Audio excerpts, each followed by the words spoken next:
Welcome, everybody. Welcome to today's edition of Hard Topics. I'm your usual host of this program, Femi. Today, we shall conclude on the series that we'll be looking at titled The Five Criteria for Kingship. God's Criteria for Kingship. At the beginning of this series, I tried to take an attempt at looking at what I consider that are the criteria that God uses to determine who eventually becomes the king and the leader or the head of a nation, of a group of people. I took an historical and biblical perspective based on the leadings and of the teachings that the Holy Spirit and God has shown over the years. And I kind of come to this conclusion with more or less what I call pointers and factors that actually determines who becomes the leader of a particular nation, especially during the electoral cycle and whatnot. This is, I want to say this is a model, but observing elections and leaders all over the years, especially in America, from the scriptures in the land of Israel, and even in some African countries, especially Nigeria, I've come to this conclusion about the criteria that God uses to determine who eventually becomes the king. We talked as the first criteria is God's will and purpose for the people, which is divided into two major themes: liberation and redemption. We said the second one is the person who is in right standing with God, or a righteous person.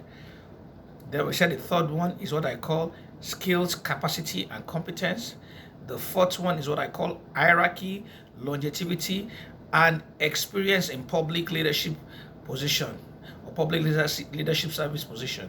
And the last one that I'm going to talk about, which I mentioned briefly, is what I call nobility, wealth. Nobility and wealth. God also selects people to be leaders based on their nobilities, quote unquote nobility, and the ability to create wealth and multiply wealth over the years. Because God is interested in putting people in charge of large number of people and large number of resources. When it comes to kingship, whether it's the president or it's the governor, it has to do with administering the lives of people and administering the resources of a group of people.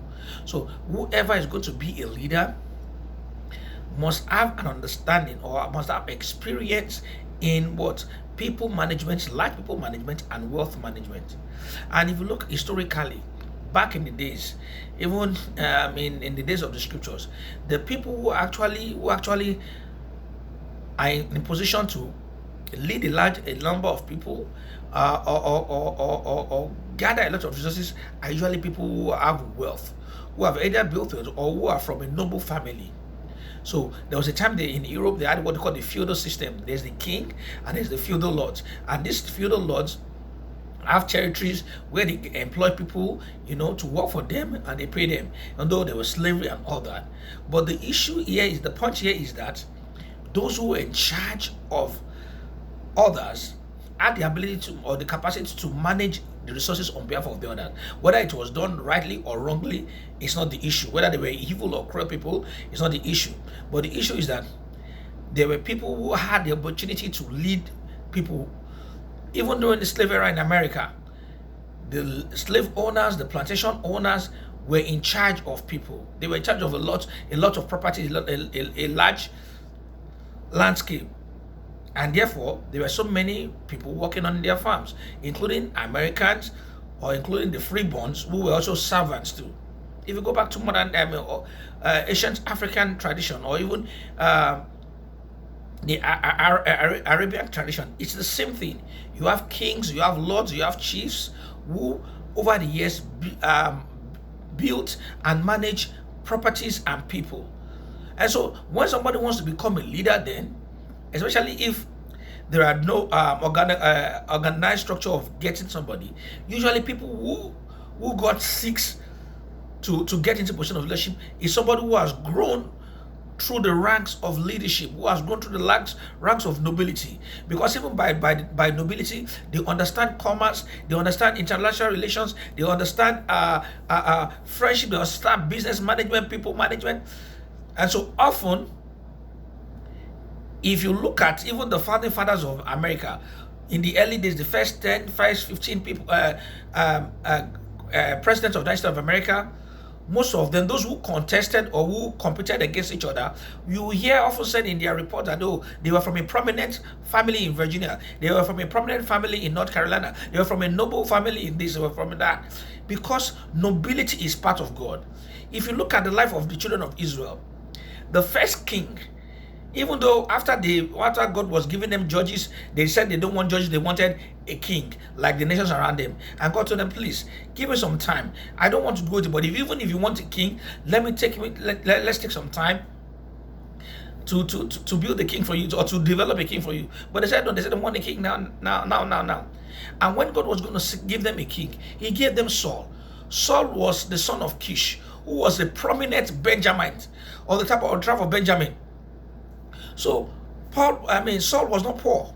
And we said that, and it was recorded that it was Saul's father's donkey that was missing, that Saul went after looking for before he encountered Prophet Samuel, who later anointed him as king. So that means Saul was in charge of business, was in charge of commerce. The same thing with David. David was the son of Jesse, who was the son of Omri, who was the son of Boaz. So David was the great grandson of Boaz, or maybe great grandson of Boaz. And if you understand the Jews and Jewish generational wealth, you know that they transfer wealth. So David was not even a poor person; he was from a prominent family, because it was even said that when Saul first sent for David to play musical instrument for him in order to heal his disease, or the attack that came to him, so that David will play music and he will get well. When David was about to be sent to Saul, David's father sent gift to Saul with David. He accompanied David with some gift for Saul, the king. And if you want to give a gift to the king, you just don't give kings anything. You give them the best. So that should tell you that David's father was actually what? Wealthy. And if David's father was the grandson or great grandson of Boaz, who was a very wealthy and powerful and influential leader, it just shows the same thing, that David's father too was prominent. So in leadership, God usually leads people from a noble family or from prominence to get into position, because the process of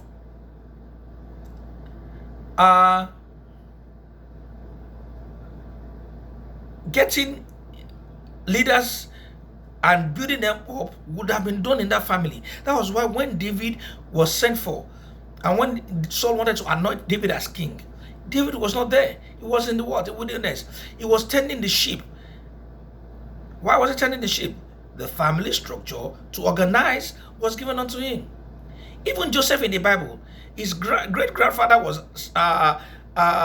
great grandfather was Abraham. His great grandfather was Isaac. Okay, and his father was Jacob, and came to him. So what are we saying?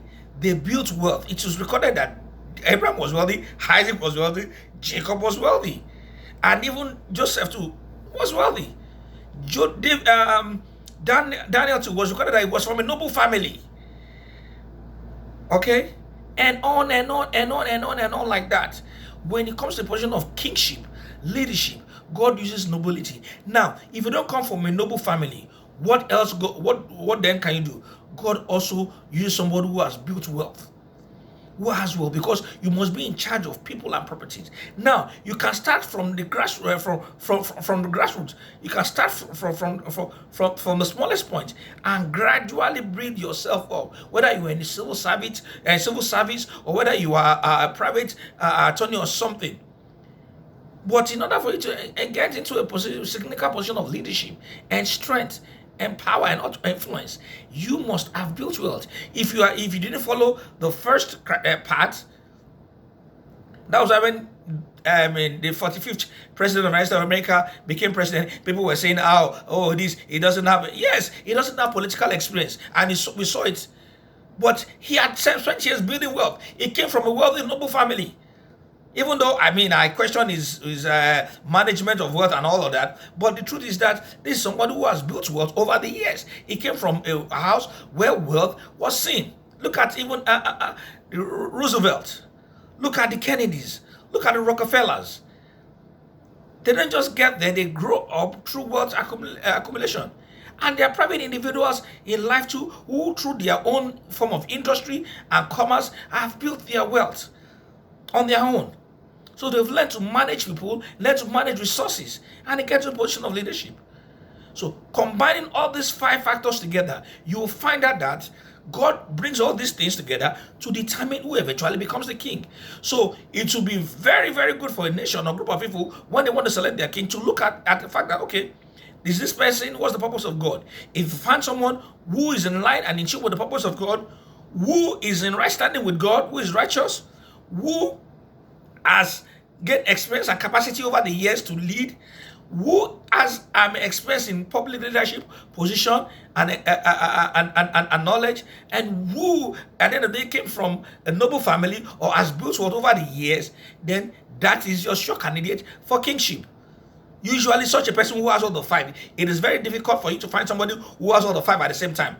Okay, but if somebody has all the 5, I can assure you, when that person contests with any other person in an election, he eventually wins. And I can give you examples. Even in a country like Nigeria, I talked about of former president Yaradua. People said, oh, yeah, when I was explaining about competence and when I was explaining about hierarchy, and they said, oh, somebody contested with somebody and they lost. I said, okay, the incumbent president, Goodluck Jonathan, ran against Muhammadu Buhari, and Goodluck Jonathan lost. Goodluck Jonathan lost, apart from the issues of corruption and all that. But based on the principle, Muhammadu Buhari had become the former head of state. So because of that, he had hierarchy over Goodluck Jonathan in terms of experience. Secondly, there was the issue of the challenges they were facing and the purpose of God at the same time. The same thing with Yaradua. When Yaradua contested with Buhari, they said, okay, Yaradua was never a president, but I think he ran against Buhari and won Buhari. And I said, Yaradua has about 4 or 5 other things going for him. We are not sure, maybe it was God's will. He had God, he understand God's plan. And neither do we say Muhammadu Buhari had the same thing. But Muhammadu Buhari had hierarchy in terms of longevity in service. But Yaradua had other things than him. Yaradua had gone through the ranks of being a governor and all that. But he also was from a noble family, a prominent noble family in the north. And that counted for him. And we can go about this debate and all of that, and people will argue. But the bottom line is this, that when a nation is about to select a leader, it is important that those 5 factors are critically looked into, and people take decisions based on those pointers. What is God telling you at the particular point of time? This is where the role of the prophets are. Not people just prophesying lies to themselves and all saying not that they don't understand. What is God saying to the nations at that time? And when they get what God is saying to the nations at that time, who is the best person to fulfill that purpose? Who is a righteous person, right standing with God, that has the attribute of God, that we know this is a righteous person, who has experience and capacity, who has longevity in public service and experience in public service, and who has built wealth or other come from a nobility. And by the time we take all these 5 combinations together, we'll be able to determine or give an idea and direction that God wants to go in helping us selecting a very good leader. Thank you so much. Have a blessed day.